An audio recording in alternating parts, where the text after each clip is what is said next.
할렐루야. 우리 옆에 분하고 인사해요. 하나님 살아계십니다.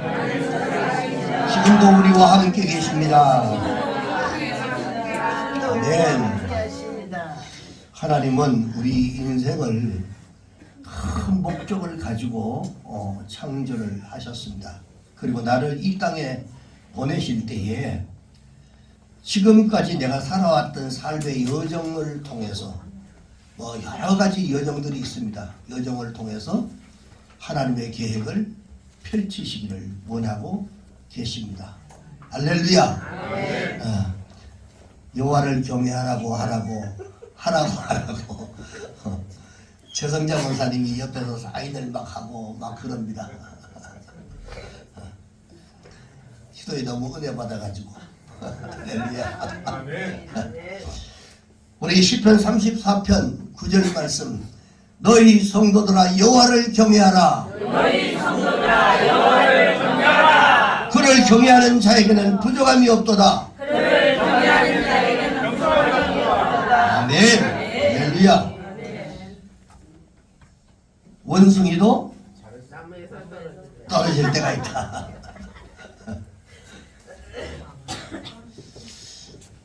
우리는 그리스도 안에 있어도 실수가 많이 있습니다.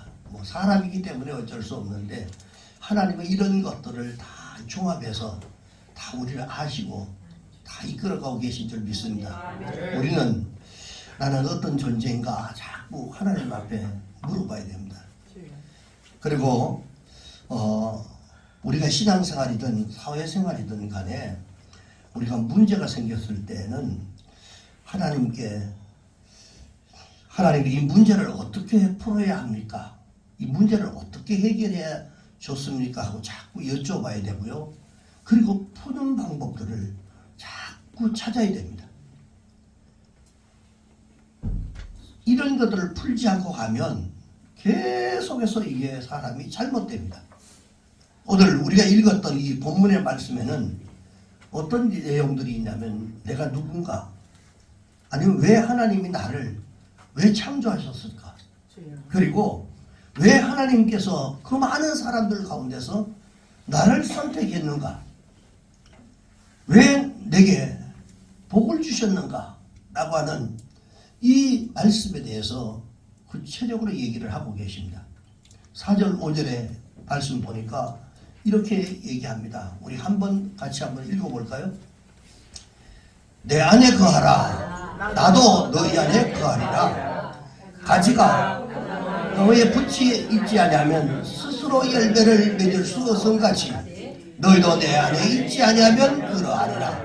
나는 포도나무요 너희는 가지라. 그가 내 안에 내가 그 안에 거하면 사람이 많은 열매를 많이 맺나니 나를 떠나서는 너희가 아무것도 할 수 없습니다. 하나님은 이 말씀에서 보면 하나님은 나무를 가꾸고 계시는 농부를 여기서 얘기합니다. 그리고 우리 예수님은 그 나무를 가꾸고 있는 그 나무의 원줄기입니다. 원줄기. 그리고 우리가 거기에 그 가지마다 붙어 있고요. 그리고 이 가지를 농부가 돌보고 계시는데 목적이 뭐라고 하냐면 열매를 원하신다. 그 가지가 울창하게 뻗치기는 뻗쳤는데 열매가 없으면 그 나무는 쓸모가 없는 겁니다. 그래서 이 열매를 많이 맺게 하기 위해서 때로는 이 봄이 되면 가지치기를 해줘야 되는 겁니다. 다시 말해 하나님께서 여러분 우리에게 복을 주시는데 이 축복을 받는 사람이 있고 가지고 있었던 이 복마저도 여러분 다 뺏겨버리는 사람이 있어요. 그래서 5절에 보니까 나는 포도나무고 너희는 가지인데 그가 내 안에 내가 그 안에 즉 내가 그 원나무인 예수 그리스도에게 붙어 있으면 내가 그에게도 공급받고 서로 공급받는 이런 관계가 되는데 그리고 그가 내 안에 그가 그 안에 거하면 사람이 열매를 많이 맺을 수 있다라고 했어요. 그리고 나를 떠나서 너희가 아무것도 할 수 없다. 곧 예수님께 우리가 붙어 있으면 많은 열매를 맺는데, 이 많은 열매는 즉 하나님 주시는 복을 얘기합니다. 그리고 이 복을 많이 받을 수 있지만 예수님과 멀어지면 아무것도 누릴 수가 없다 라고 여기에서 말씀을 하고 있습니다. 자, 하나님 왜 나를 이렇게 만드셨습니까? 때로는 우리가 살아가다 보면 이런 막 넋두리 하듯이 하나님 앞에 항의하듯이 할 때가 있습니다. 왜 하나님 나를 이렇게 만드셨습니까? 이런 모양으로 나를 살게 하십니까? 내가 정말 가야 할 길이 무엇입니까? 내 삶을 왜 이렇게 어렵게 만드셨습니까? 라고 이야기를 할 수도 있습니다. 근데 우리는 우리 인생에 대해서 자꾸 물어봐야 됩니다. 하나님 앞에. 그래야만 내 신앙도 성장하고 내가 나를 돌아볼 수 있는데, 여러분, 한 해가 가고 새로운 한 해를 또 시작하게 되고, 그럴 때에 또 어떤 위기를 만났을 때 살아가다 보면 마음이 허전할 때도 있고 정말 외로울 때가 있고요. 우리의 삶 속에 하나님이 이렇게 우리의 자신들을 돌아볼 수 있는 그런 시간과 환경을 주신단 말이죠. 그럴 때 그때마다 뭘 해야 되나? 우리는 내가 잘 가고 있는지, 내가 잘 살아가고 있는지, 내가 신앙생활을 정말 잘 하고 있는지, 외롭고 힘들고 어떤 상황 가운데 스트레스 받는 이런 일들을 통해서 내가 과연 잘 하고 있는지를 자꾸 돌아보고 하나님이 원하시는 열매를 내가 잘 맺어가고 있는지를 우리가 살펴야 됩니다. 막 어렵고 힘든 막 고난도 있고 막 스트레스 받고 뭐가 막 막히고 뭔가 안 풀리고 하는데도 그냥 지나가면 결국은 하나님이 내게 무엇을 원하시는지를 알 수가 없고 자기 인생이 새롭게 살아갈 수가 없습니다. 내가 살아왔던 모든 이 순간들, 내가 경험했던 이런 많은 사건들과 이 아픔들이 있어요. 사람이 살아가다 보면 있는데, 내가 만났던 수많은 사람들, 때로는 그 사람들이 나에게 고통을 주는 사람도 있고 나에게 기쁨을 주는 사람도 있지만 아픔을 주는 사람도 있고, 그 많은 사건들을 통해서 하나님께서 나를 이끌어가는 겁니다. 자꾸 나를 어디로? 열매 맺는 삶으로, 풍성한 삶으로 하나님이 우리를 정말 풍족한 인생으로 살아가게 만드시기 위해서 우리를 이런 과정들을 통해서 우리를 이끌어가게 되는데, 어떤 목적지를 향해서 한 방향으로 하나님이 끌고 가는 겁니다. 그 한 방향, 그 목적지가 뭡니까? 우리의 풍성함, 하나님의 영광을 드러내는 이러한 삶, 빛과 소금의 삶, 이런 삶을 만들어가기 위해서 끌어가는 겁니다. 자, 왜 우리를 풍성한 열매에 도달하기 위해서 우리를 그렇게 끌고 가신단 말이죠. 우리는 이 과정을 힘이 들어도 우리는 이 과정을 잘 통과해야 됩니다. 이 통과하지 않으면 여전히 우리 인생은 그렇게 살아갈 수밖에 없다는 거죠. 자, 어떤 나무는 1년생으로 봄에 태어났다가 그리고 가을 되면 열매를 맺다가 그리고 사라져 버리는 1년생짜리도 있습니다. 그리고 어떤 나무는 3년쯤 지나서 결실을 맺는데 이런 열매를 맺는 이런 나무도 있고, 어떤 나무는 20년, 30년 커야 쓸 수 있는 이런 나무도 있습니다. 근데 하나님이 요구하는 것은 어떤 나무든지 간에 열매를 내놓아야 된다는 말이에요. 나무는 열매가 있어야 됩니다. 그래서 오래 걸린 나무도 있고 빨리 거두는 나무도 있지만, 그러나 중요한 것은 하나님이 나무를 가꿀 때는 그 열매를 원한다는 겁니다. 우리가 여러분 나무를 가꾸면 거기에 뭔가를 기대하고 가꾸지 않습니까? 하나님도 우리 인생을 마찬가지입니다. 그래서 우리 신앙의 단계들을 보면 대략적으로 이 5단계로 우리가 나눌 수가 있는데, 1단계가 뭐냐면 하나님을 향한 하나님의 계획을 잘 파악하는, 아는 단계가 바로 1단계입니다. 그래서 이 단계가 뭐냐면 지식의 단계입니다. 지식의 단계. 하나님이 어떤 분인가를 알아야 되죠. 그래야 그분은, 내가 어떤 분을 섬기고 하는 그분이 어떤 분인가를 모르면 우리가 잘 섬길 수가 없습니다. 그래서 하나님을 아는 게 중요한 단계가 바로 1단계인데, 이 영생이라고 하는 것은 곧 유일하신 참 하나님과 그의 보내신 자를 아는 것. 이게 답입니다, 여러분. 영생은 유일하신 그 참 하나님을 믿는 것. 아멘. 그리고 그분이 보내신 자를 어떤 분인가를 아는 것이죠. 아멘. 그래서 우리가 성경을 알고 진리를 알아야 되는 이유가 바로 여기에 있는 겁니다. 아멘. 그 다음에 2단계가 뭐냐면 은혜의 단계입니다. 이제 하나님을 뭐 잘 몰랐지만 하나님 이런 분이구나 하고 들어왔는데 오고 나니까 그때는 이제 은혜를 받는 단계인데 하나님이 찾아오신 것을 받아들이는 것을 뭐라고 하나 믿음이다 그렇게 말합니다. 그래서 믿음의 단계는 어떤 단계냐면요, 거듭나는 단계입니다. 세상 사람과 똑같은 이런 우리의 모습들이 새롭게 이제 변화되는 이런 단계. 이렇게 믿음이라고 하는 것들을 받아들여야만 이게 변화되는데, 그 다음에 3단계는 2단계까지는 그렇게 받아들이고 하나님 알고 하나님 안에 들어왔지만 3단계부터는 훈련의 단계가 들어갑니다. 이것은 언약의 단계다, 약속의 단계다라고 상호 간에 이제 계약을 맺는 겁니다. 그 다음에 4단계가 십자가의 삶인데, 그리스도를 주로 모시는 자는 자기 부인이 이제 일어나기 시작합니다. 나를 내려놓고 주님이 나를 위해서 주된 헌신했기 때문에 내가 이제 주를 위해서 헌신한다. 그리고 마지막 5단계는 이제는 그리스도로 모습이 달라지는 성품의 단계로 들어가는 겁니다. 또 우리 인격이 하나님의 성품으로 변화되어서 하나님의 형상이 되고 하나님의 대리자가 돼서, 그리고 또 이 땅에서 하나님의 일을 하는 겁니다. 살리는 일도 하고, 그리고 격려해주고 세워주고 변화시키는 이러한 일들을 하는 바로 이런 이제 결실의 단계, 열매의 단계라고 말할 수 있습니다. 오늘 이 5단계를 제가 구체적으로 말씀을 좀 드리려고 합니다. 우리가 다 열매 맺는 이러한 삶을 우리가 살아야 됩니다.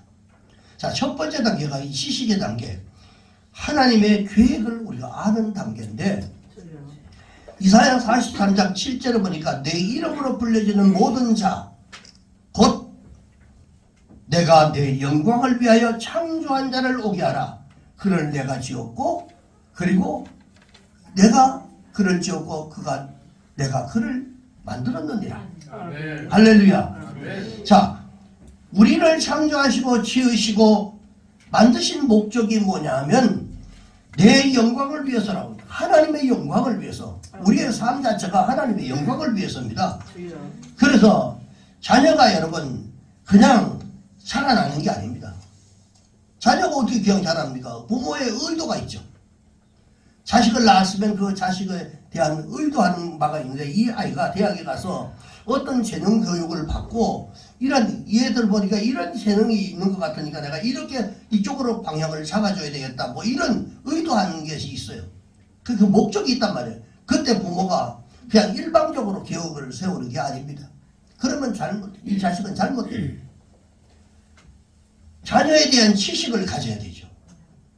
이 자녀를 어떤 방향으로 끌고 나가야 이 자녀가 훌륭한 사람이 될까 하는 것을 보면 됩니다. 그래서 이 아이의 재능이 뭔지, 하나님께로부터 받은 천부적인 달란트가 뭔지 여러분 그걸 찾아봐야 되는 겁니다. 지식을 갖는 것, 이것이 대단히 중요하다는 말. 하나님을 닮는 성전으로 우리를 만드셨어요. 그래서 성전이라고 하는 말은 참 이해하기 쉽게 우리가 설명을 하기 위해서는요, 우리는 손이 시리면 뭘 낍니까? 장갑을 끼죠. 그런데 장갑 안에 손가락이 들어가 있어요. 손이 들어가 있습니다. 근데 보여지는 건 뭡니까? 장갑이 보여요. 그런데 자, 이 안에 들어가 있는 손가락을 하나님이라고 만약에 여러분 생각해 보십시오. 장갑 안에 들어가 있는 것이 손가락이 하나님인데, 우리를 뭘로 만들었냐면 장갑으로 만드셨단 말이에요. 그리고 우리 안에 하나님이 계심으로써 하나님이 움직이기 시작합니다. 그리고 보여주는 것은 우리의 모습이에요. 장갑만 보여지는 겁니다. 하나님께서 나를 통해서 하나님의 거룩하심을 보여주기를 원하시는 겁니다. 속에서 장갑을 통해서 우리는 장갑의 모습으로 하나님을 그 안에 있는 손가락이 하나님으로 보여지기를 원하고 계신다. 고린도전서 3장 16절 17절 보니까 우리 같이 한번 읽읍시다. 시작. 너희는 너희가 하나님의 성전인 것과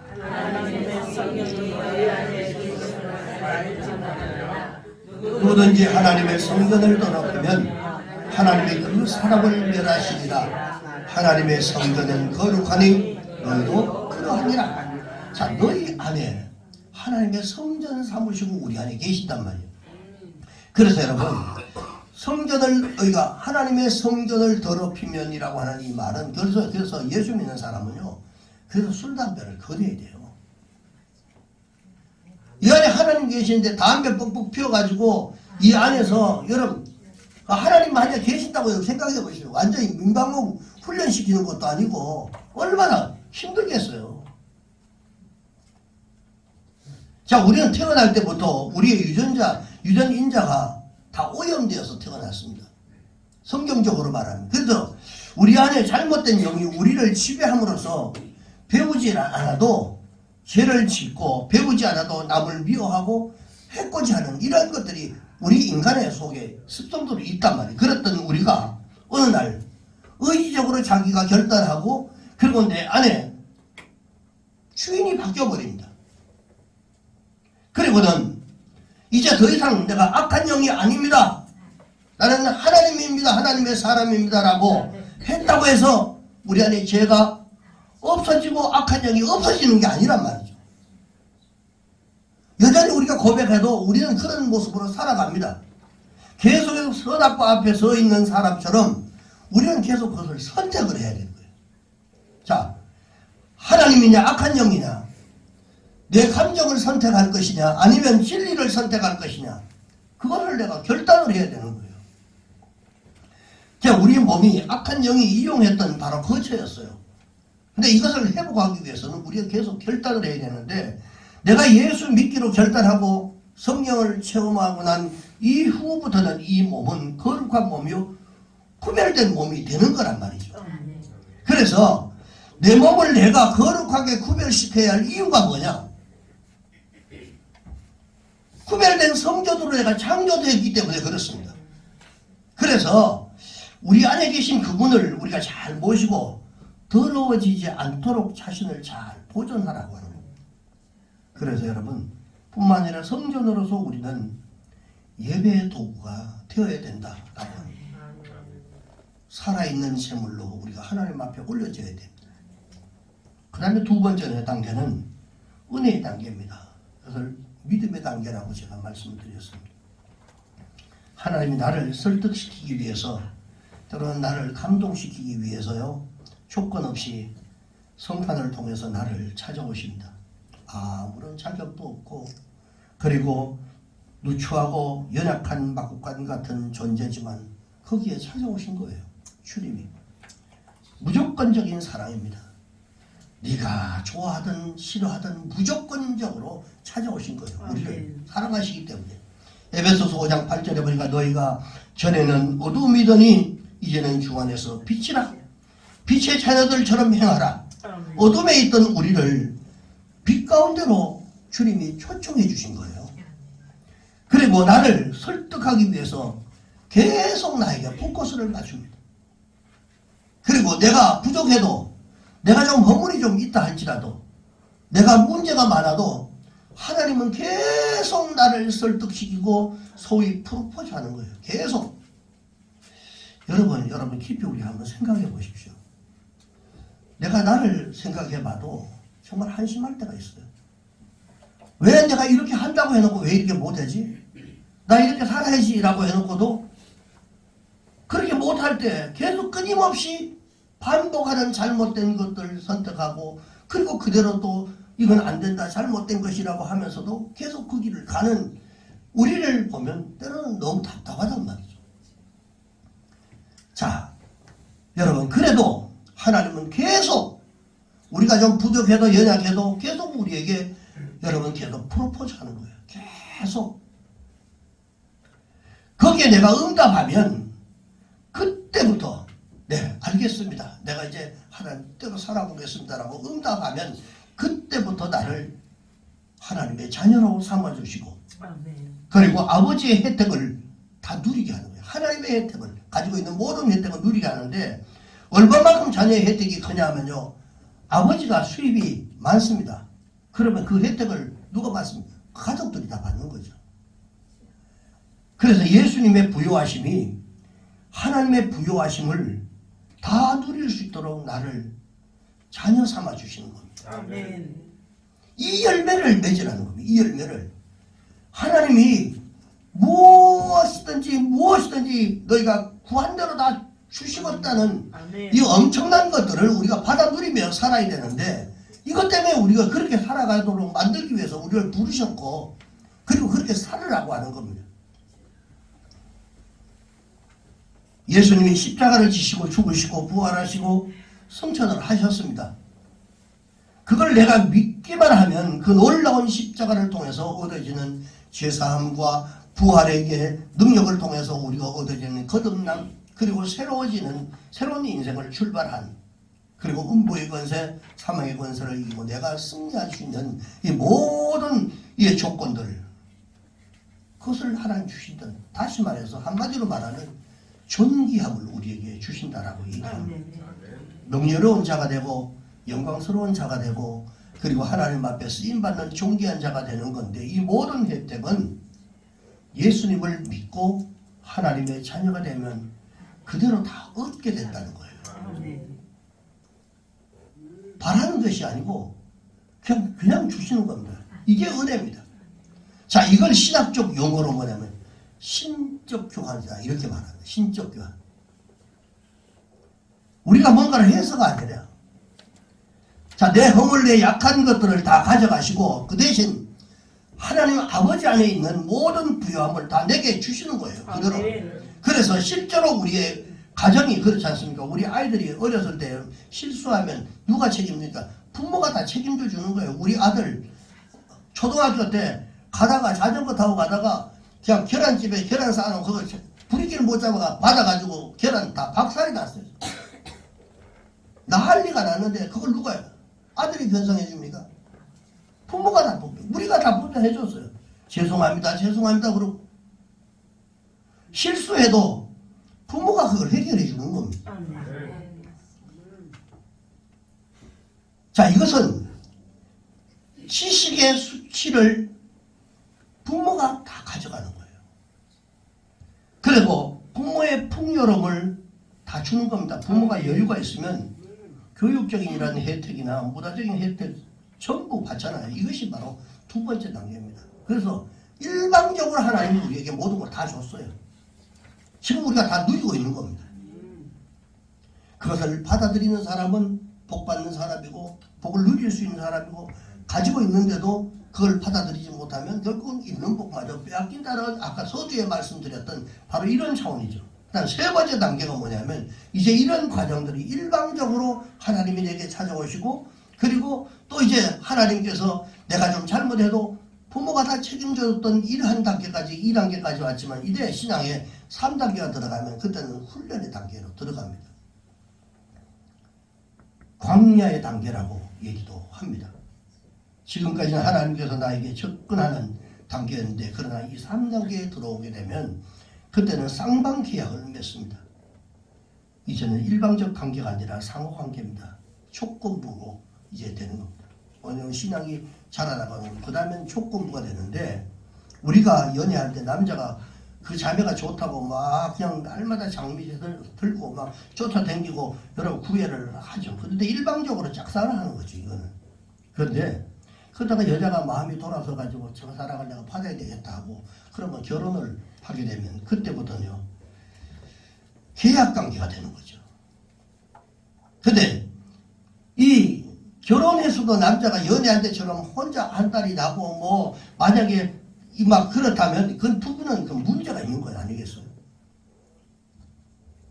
날마다 장미 사들고 그 마음도 잡으려고 이렇게 하면 이건 잘못된 부부죠. 이미 계약관계가 형성이 됐기 때문에. 여러분 이제는 상호관계가 되어야 되죠. 상호관계가. 근데 많은 사람들이 이 단계에서 은혜의 단계에서 계속 머무르고 3단계로 들어갈 수가 없어요. 죽을 때까지 은혜만 얘기하는 겁니다. 하나님과 계약을 맺은 걸 모릅니다. 이 단계를 우리가 알아야 된다. 그래서 내가 천하게 살아도 11조 떼어 먹어도 하나님의 사랑, 나를 사랑하시고 하나님은 사랑이시기 때문에 나를 이해하실 거야. 내 형편과 처지를 다 아실 거야. 그렇게 위안을 삼습니다. 가끔 특수한 구조가 있습니다. 그 특수한 구조가 뭐냐면 내 문제가 있어서 뭐 30살, 40살이 됐는데도 어린아이처럼 여러분 행동하는 이런 잘못된 구조들이 있긴 있어요. 그런데 그럴 때는 부모가 특수교육을 시키죠.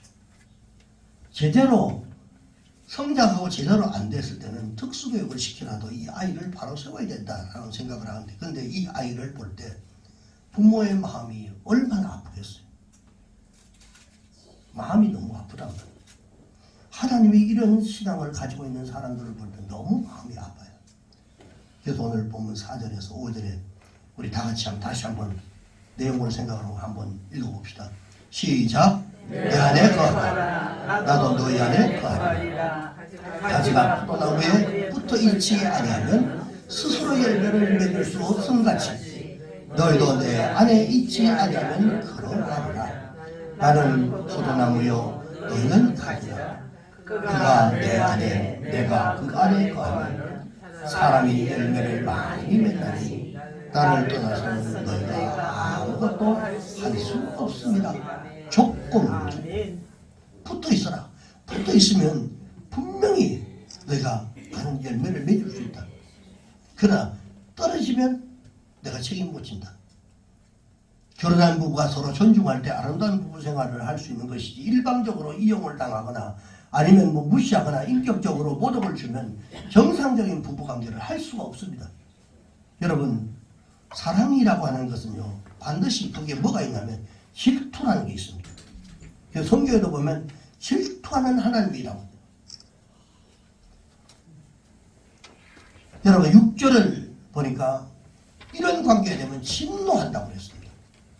잘라버린다고 그래요. 어떻게? 사랑의 하나님이 어떻게 자릅니까? 다 덮어주고 덮어주던 바로 그 사랑의 하나님이 어떻게 잘라낸다는 말을 하실 겁니까?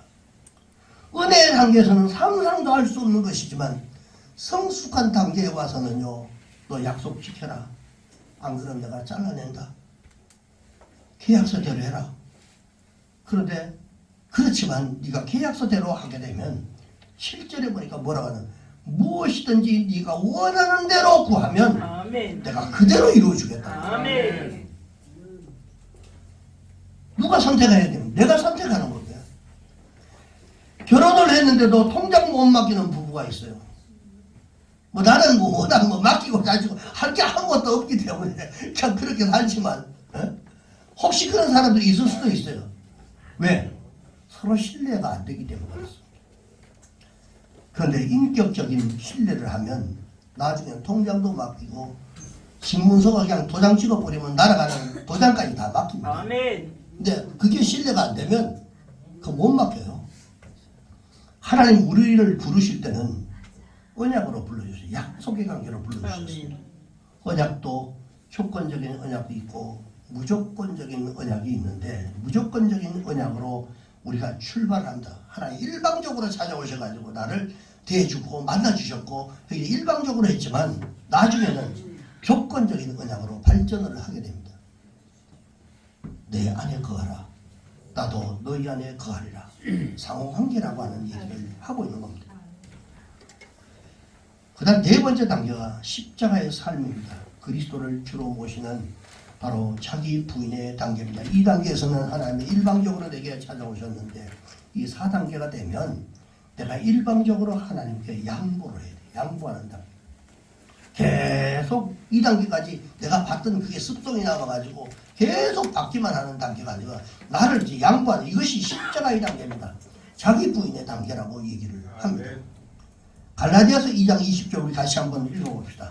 시작. 내가 그리스도와 함께 십자가에 못 박히나니 그런즉 이제는 내가 사는 것이 아니라 오직 내 안에 그리스도께서 사시는 것이라. 이제 내가 육체 가운데 사는 것은 나를 사랑하사 나를 위하여 자기 자신을 버리신 하나님의 아들을 믿는 믿음 안에서 사는 것이라. 할렐루야. 그리스도가 내 안에서 산다고 했습니다. 십자가의 여러분 단계는 나를 내려놓는 단계입니다. 여러분 이 정도 돼야 신앙이 성장을 하는 겁니다. 계속 받기만 하려고 하면 되겠어요? 그만큼 받아 누리고 끊임없이 지금도 주고 계시는데 그러면 내가 뭔가를 해야죠. 하나님으로부터. 내가 은혜를 받았으면 그 은혜를 돌려줄 수 있어야 되죠. 그리고 마지막 5번째 단계는 성품이라는 성품이라는 거예요. 우리의 인격이 하나님의 성품으로 변화되고 그리고 하나님의 형상이 되고 하나님의 대리자, 하나님의 이 땅에서 하나님이 직접 다 컨트롤하고 다 다스리고 할 수 있지만 우리를 부르시고 우리를 통해서 그 일들을 하게 하는, 즉 우리는 대행자입니다. 대행자.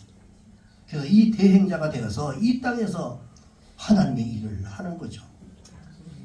살리는 일도 하고 때로는 격려하는 일도 하고 세워주기도 하고 낙심하는 사람들에게 새로운 희망을 주기도 하고 그리고 변화시키는 일을 하는 이것을 바로 결실, 열매의 단계라고 그렇게 말합니다. 사랑하는 여러분, 이제 우리 모두가 하나님이 기뻐하시는 열매 맺는 이런 삶을 살아야 할 줄 믿습니다.